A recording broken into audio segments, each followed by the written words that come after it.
Friends, the India story is strong today and stronger tomorrow. Let me explain how. Today, India is undergoing a rapid change in mindset as well as markets.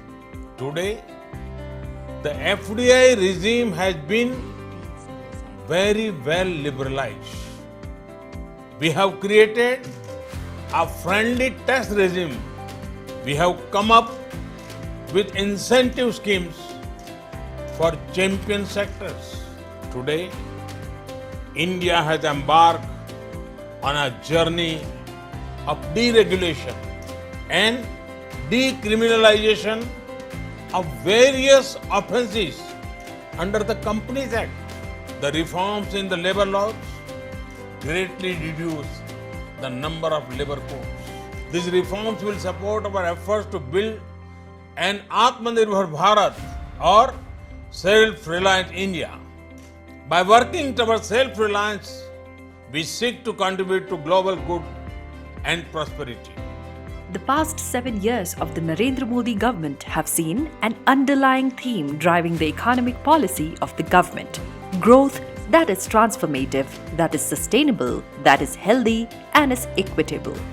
These 7 years saw the government introducing landmark reforms like reduced corporate taxes, insolvency and bankruptcy code, and the large-scale paring down of the Companies Act, among others.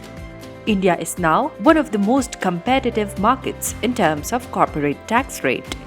In the biggest consolidation exercise in the banking space, 13 public sector banks were merged into 5 mega banks. This has been a game changer in the banking sector. This period has also seen the integration of the nation as a single unified market through the introduction of the goods and services tax and the head-on redress of the non-performing assets to clear up the legacy issues inherited by the government. One of the biggest moves was to change the definition of MSMEs, revising the investment criteria upwards and bringing in turnover as point of identification. It has also removed the distinction between manufacturing and service sector, assuring the growing MSME access to the benefits available under the earlier definition of MSMEs. The Prime Minister's Vocal for Local is yet another initiative that is directed towards increasing manufacturing activities in India by encouraging consumption of goods. This will reduce India's dependence on imports and reinvigorate domestic economy through local markets. This has also been accompanied by big measures such as allowing participation of the private sector in commercial coal mining, a clear indication of the move towards encouraging their participation in the nation's economic growth. Mining apart, manufacturing has been given major push through the slew of production-linked incentive schemes. Rupees 2 lakh crore have been earmarked for the PLI schemes for 5 years in Budget 2021, which would lead to production worth $520 billion in India in the next 5 years. This will help to create manufacturing global champions across 13 sectors and be instrumental in making India part of global supply chain. The government enacted the Insolvency and Bankruptcy Code 2016, which is ensuring accountability as well as resuscitating banks, bringing them back to health. 44 union labor laws were assimilated into 4 codes to facilitate easier compliance, even as old and outdated laws were eliminated to support one of the most competitive corporate tax rates in the world.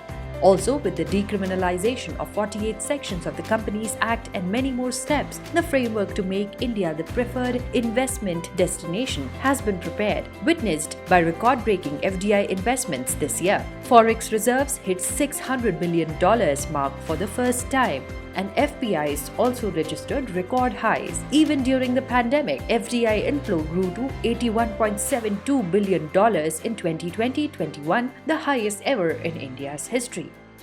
The government has opened up both non-strategic and strategic sector for private sector participation. With this step, the government gave a clarion call to India Inc. to come forth and invest. One of the key areas opened is space sector. Further, a liberal geospatial data policy is being announced to provide remote sensing data to private players. Another massive reform that has come about is that of faceless assessment and faceless appeals, ushering in an era of transparency in tax system. With a robust digital payments infrastructure in place, India continues to retain the global top spot in real-time payments transactions. It is predicted that digital payments in India would grow to 71.7% of all payment transactions by 2025. The paradigm of transformative economic growth has been redefined thanks to bold decision-making and the commitment of the leadership to serving India.